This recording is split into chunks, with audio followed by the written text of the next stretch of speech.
Hello, 1DLA family and friends. Hello, 1DLA family and friends. I'm Brenda Schaefer with One Voice Leadership Academy, and I am here to talk to you about our open membership, which will close tomorrow at midnight. But Scott and I thought we probably needed to introduce ourselves and tell you a little bit about our background that got us to where we are today so that you can understand that we're not coming from a place of where we want to talk at you. We want to learn and grow with you, sharing with you from the things that we have succeeded in, that we have failed at, opportunities that we've been able to take hold of, challenges that we faced along the way. And I've been doing this for a little while, and you are qualified to teach your children. I've done this as several Facebook live streams to try to encourage parents. The backstory for the immediate part of that was that I had heard a couple of parents say on the radio when the coronavirus quarantine started that they were just feeling unqualified to teach their children and very upset, feeling overwhelmed and overburdened. That just kind of triggered it for me, but that's not the backstory. The backstory is one that comes from when we had our first child.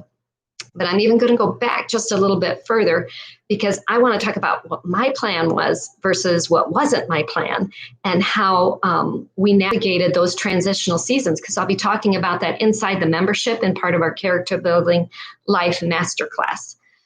So let me take you back to when I was graduating high school. I had already figured out what I wanted to do.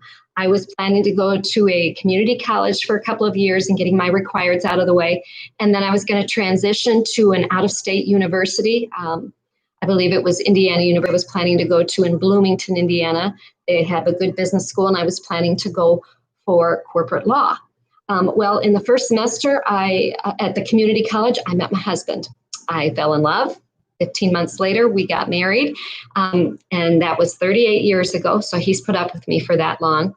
But beyond that, 3 years after we got married, we had our first child. Leading up to that, my husband, we thought he was going to get a recording contract, so we were talking about our school options.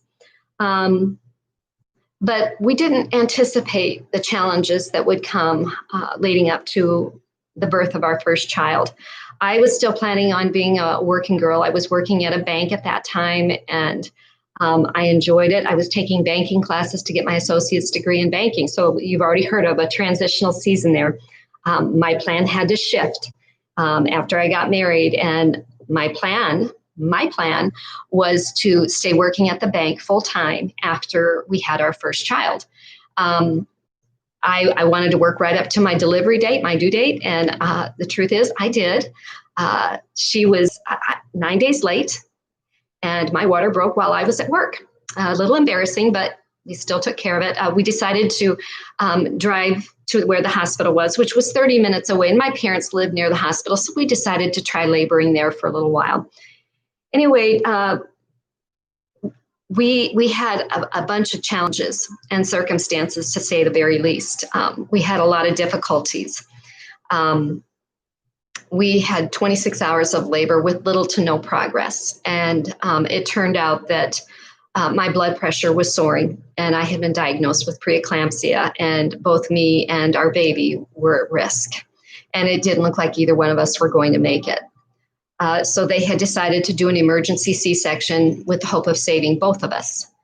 And so we went through all of that. When she was born, my husband was in there gowned up and masked up, as you would expect. And I was expecting to be able to hold my baby right away, but they rushed her out and rushed my husband out right away after they told me I had a girl. And I don't remember anything other than waking up in recovery all by myself, all alone.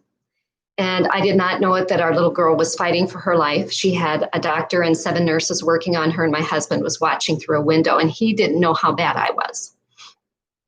With all that trauma, my body endured a lot, and I got an infection. Thankfully, I did not stroke.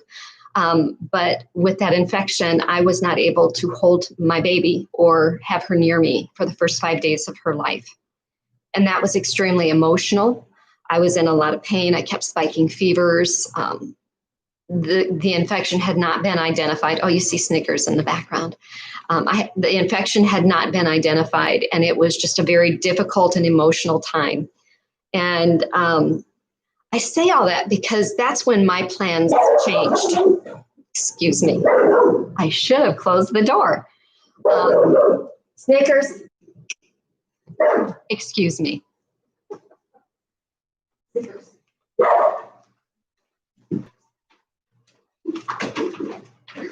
I'm still streaming. Okay. So I say all that to say that that was not my plan. And we were told that if our daughter survived at all, that she would be very most likely disabled in every way and very slow. And that was definitely not my plan. And it was very upsetting to us. So when we finally got to come home from the hospital, we got a clean bill of health for me and for her. The medical staff did a great job bringing us back and putting us back together. And thank the Lord, Tara, our baby girl, was healthy and whole with no delays in growth or development. She is just amazing, and a full-grown woman now and a mother herself. So I say all that to say because those things were definitely not in my plan. But when we got home, I decided the thought of going back to work was more than I could bear. I did not know how that was going to affect our income. So we put the pencil to the paper, and Scott agreed that at the end of the day, I was only making $25 a month by the time we paid all of our expenses. So it really wasn't worth it for me to not be home with our daughter. And we felt that was the absolute best scenario. So what we did was I stayed home. Definitely not in my plan. Remember, I was going to go back to work. I was going to continue on with my career. So that came with a new set of challenges, more transitional seasons, transitioning from being a full-time outside of the home worker to being a full-time stay-at-home wife and mom, something I had never been before. And I have a lot to learn. And I talk about this in my blog that I published today about structure, the importance of structure. I had to learn how to get control of my time and be the CEO of our home. It's still a very difficult job, and it's one that goes without recognition much of the time. And sometimes we are unappreciated, underappreciated, and overwhelmed, overburdened, and feeling out of control much of the time. And so when I heard those parents talking about it, I could really identify with how it was when I first became a parent. And then when we decided to homeschool, it looked like Scott was going to get a recording contract, and we decided we were going to travel with him. And so to do that, we had to make some decisions. I didn't know what homeschooling was. So even though you are qualified to teach your children, was just kind of a trigger point for me to get started on talking about the importance and the value that a parent has in the life of their child and shaping and developing that character. That is the most important thing. Whether you send them to public school, private school, or whether you teach them at home, character building is your responsibility. And that's why we've started the Character Building Life Masterclass. I have really worked hard at this in our own family since we did homeschool all three of them all the way through. And we have some stories that are funny. We have some stories that are sad. We have some stories that are painful. We have a lot of change that went on because after our third daughter was born, my husband went full-time into ministry, and that was something I hadn't planned on. I think I would have freaked out if somebody had told me when we got married that I was going to be a pastor's wife one day. So I say all this because I just want to be a blessing. I want to encourage you that I'm coming from a place of relatability. Even though I'm on the other side of things now, I can speak from a place of experience and hindsight. Hindsight is 20/20 because you can talk about your failures with a greater vision than you could when you were walking through those issues. So I hope that this has been helpful in helping you understand. I hope you will go to onebla.com and check us out, read the blogs, and listen to the podcast. Those are free and available. You can browse the website. We're still developing it.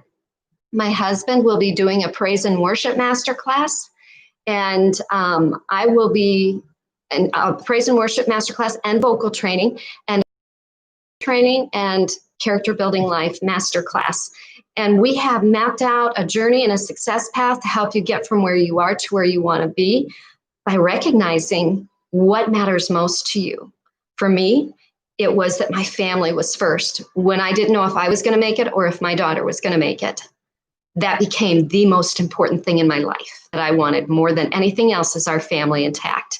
And then to build that family with a foundation of love. And one of the goals for our family was peace in our home. So these are the kinds of things we're going to be talking about. We're going to be talking about integrity as a character value, if that's important to you, letting your words and your talk match. That builds trust. And all the character values we're going to be talking about will be from a biblical value system so that we can build a strong, secure foundation for you and your children and your spouse that will keep them strong in the times when they endure challenges like I did that weren't in my plan, or like you did that you could probably talk about, because there are going to be hard times for them. There are going to be challenges that are going to come their way. There are going to be hardships they'll suffer. And depending on what you build into their character, it will determine how they come out on the other side of it. So this all comes from a place of love and personal experience and personal testimony, and I'll be sharing it from that place. So thank you for tuning in, and go check us out at onedla.com. If you have questions, you can leave those in the remarks, and or you could message me, Brenda, at onedla.com. I'd be happy to visit with you. Tomorrow will be our last day. We close the membership at midnight, and haven't scheduled the next one completely yet. We haven't got that far out, but we hope that you will do life together with us, and that we will be able to be a part of your journey and be a source of strength and encouragement for you. We at One Voice Leadership Academy, we want to help build people of faith through courses, training, and coaching. And so there will be the coaching element involved in this. So we will help go through these transitional seasons with you as you learn these principles and put them to work. So God bless you. Have a great night, and we will talk to you soon.